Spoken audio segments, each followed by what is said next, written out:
Hi guys, and welcome back to my channel.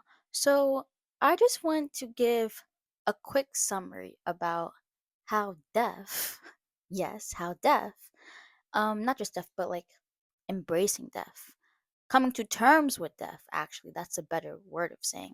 How coming to terms with death has helped me to be more of my authentic self. I gave this story already, like in my a couple like a previous video. I was talking about how I used to be very like self-conscious and self-critical, and I cared a lot about people and like their judgment. And now I like, of course, everyone has like a little bit of fear of being judged, but the fear I have now, it's not even like a fear. I would say my drive, my motivation for success has overpowered any fear of being judged or like ostracized. My hope for reaching my highest potential has overcome any fear I could possibly have. That's the best way of phrasing it. But yeah, so let's, sorry, I'm getting too comfortable. Let's talk about death. I understand why most people are afraid of death. Like who wouldn't be? We have only ever experienced life alive. We have never experienced death. Not only that, but the people that have died, like unfortunately, they haven't come up from the dead and told us, oh, this is what death entails. We have no like definite answer to what death is. We can make assumptions about it, but no one really knows what it encompasses, right? So, of course, that is scary simply because it's unknown. No one knows what death is. This is a valid fear to have, but you could use this fear as a way to drive you to your highest potential.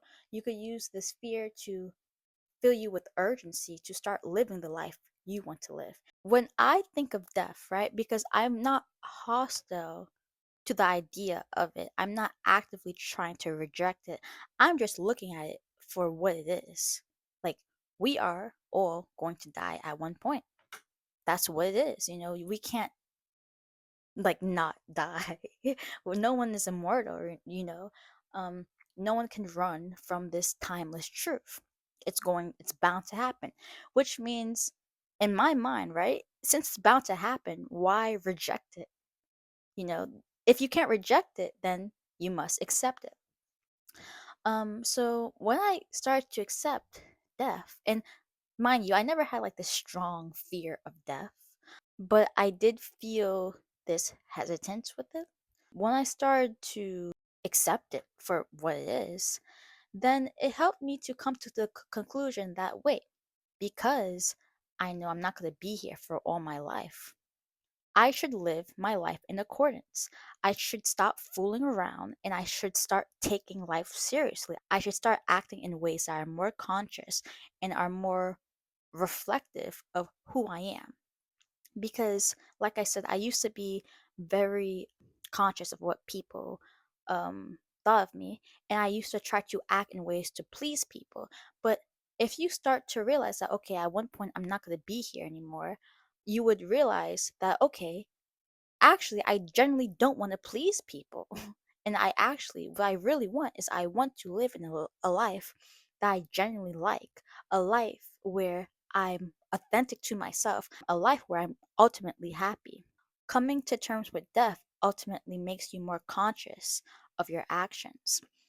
Because before, when I was people pleasing, I wasn't conscious of my actions. I knew I was people pleasing, right? That doesn't mean that I was unaware. I was ignorant to the fact that I was trying to get other people's validation. It simply means that I was unaware of how unproductive people pleasing was and still is. Because think about it, if you are going to die at one point, I don't know if I'm allowed to say the DIE word on YouTube. Let's use a different word. If you are aware that at one point you're not going to be here on this earth, then you will suddenly come to the conclusion, wait, I don't want to people please. Because then you'll start to understand the gravity of your life. It's only till you recognize death, then you realize that, whoa, my life is precious. which means I must live a life that I genuinely want to live because I'm not immortal. There's going to be a time where I'm not going to wake up. And I know that sounds morbid, but like I said, it sounds morbid because it does fill you with urgency. I bet when you're listening to this, you have this realization, ooh, at one point I will not wake up. I wouldn't be here. That fills you with urgency. It encourages you to be more conscious of what you're doing. And in my experience, when people think about death, their actions either become degenerative or conscientious. You could easily fall into the nihilistic trap and say, well, I'm not going to be here for long. Why don't I get crossfade this Friday and, smoke till my heart falls out, or try galaxy gas, let's live it up. That this viewpoint, that mindset is not what I mean by embracing and coming to terms with death. Because actually, in that mindset, you're not coming to terms with death. You're actually rejecting it. Because when you come to terms with something, it is not out of resistance. You're not doing it with resistance. You're embracing it. You are acknowledging it for what it is. You see it as neutral. If you're doing things in spite of something, if I say, okay, you know what, I'm gonna live it up, I'm a party because you know what, I'm gonna die anyways, that is showing that you are doing something in spite of that thing. That is showing that you are rejecting that thing. You aren't actually coming to terms with it. You are doing things to run away from it. Because if you were to come to terms with it, your actions would stem from love rather than fear. And if you are acting in degenerative ways, ways that self sabotage your life, ways that actively destroys the possibility of you reaching your highest potential, then those actions stem from fear, which means that you're not really acknowledging death. You're acknowledging your negative core beliefs about death. Because death ultimately is a neutral thing. It's neutral because it happens to everything, every species. Um, Everything in this world has a end date. Maybe like your toothbrush can't die, right? But it has an end date. At one point it will decay. And if everyone goes through it, right? That means it's neutral. No one is exempt from it. Death doesn't give one person privilege and withholds it from someone else. No. Death treats everyone equally, which thus means it's neutral. This is a neutral force. This isn't an evil force. This isn't a force, a hateful force. It just is. It simply just is. So if you are actually coming to terms with death, that means that you have a neutral standpoint with death, because death isn't something you should be afraid of. It's something that's bound to happen, and it's something that you must accept. And it sounds morbid, right? But like I said, it's only morbid if you are viewing death from negative core beliefs. If you just view death for what it is, then it wouldn't seem morbid. It would just seem like a natural thing. So, yeah, once I actually acknowledged death, it helped me to live a life that I wanted to live, because it fills a person with urgency. When you realize that your time is short, it encourages you to brainstorm of all the things you actually want to do with your life. How do I actually want to live my life? What do I actually want to do with my life despite what people say, despite certain limitations and fears that were conditioned in my psychology at birth, telling me I shouldn't pursue this? When you start to truly brainstorm and truly self reflect on the things that you actually want to do, on how you actually want to live your life, then coincidentally, you'll start being your authentic self. Because to live the life you want to live, you must be authentic. You can't pursue your dream by living someone else's life. That's not how it works. It's your dream for a reason. Only you can pursue it.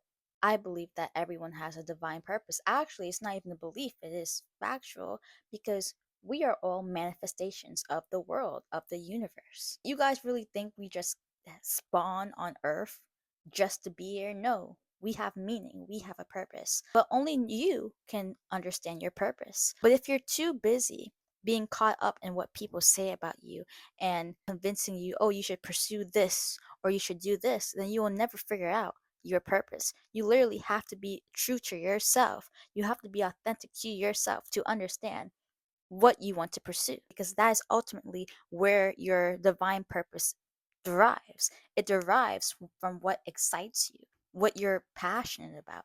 No one is immune from fear, but if your fear is overwhelming you to the point where you lose motivation and you lose that drive to pursue your passion, then you don't really care about your success. You don't really care about your dream. Because if you truly care about your dream, no fear, no amount of ridicule, no amount of someone telling you you shouldn't do that will make you lose interest in your passion. Because your passion is called your passion for a reason. It's something that you feel deeply about. It's something that you have a strong desire to pursue. Despite your fears, despite the limitations that you believe you have, use that passion, use that intense drive and hope you have for your success to fuel you to pursue your goals. That's the only way you'll be able to overcome these fears. That's what coming to terms with passing away has done for me. It woke me up. It woke me up from being degenerative and living life lackadaisically. And it helped me realize, wait, I need to start taking life more seriously. Because I don't want there to be a day where I'm laying in my deathbed regretting that I didn't live and pursue my passion because I was too busy living someone else's dream. You know how sick that is? You know how sad that is? You don't ever want to be in that state. The only thing that is stopping you from pursuing your goal is you. It doesn't matter how much times you want to blame your parents, your friends, your circumstances, because in reality, it's you. If you wanted something, you will get it. Literally, maybe you have to invest a lot into getting your goal, or you have to put a lot of time and effort into it. Okay, who cares? If you feel really passionate about your dream, you will do whatever it takes to get it. So do it. And because they let their fear of being judged debilitate them, they stop pursuing their dreams. And now, when they see you pursuing your dreams, they're threatened. Do not let these people get to you. You will feel more regret from not pursuing your dreams than any fear of failure or any rejection you receive from failing. Because if you fail, you could simply try again. But if you waste your life living someone else's dream, living in a reality full of these false limitations, then you will never be able to get that time back. It's your choice. Either live with intense regret or fail and get back up and try again. You only have one life, and it is precious. So please use it to your best advantage. Do not let yourself down, because once you fail yourself, no one is coming to rescue you. Once you did an injustice to yourself, to your life, no one is going to rescue you. And yes, this world is graceful. Yes, you can make plenty of mistakes and redeem yourself. But one mistake that you'll never be able to recover from is living a life that is not yours, living someone else's dream. Because usually you only realize that you're living someone else's dream after you finish living it, after when you're old and you're not able to live on anymore. So claim your life today, live authentically in every given moment, and live a life that is more aligned to you. Because if you don't, no one will save you. But guys, I hope this video inspired you to be authentic and to self-reflect. In order to change your life, you must self-reflect and act in more conscious ways. I hope this video inspires you, and I will see you in my next video. I hope everyone has a blessed day. Bye.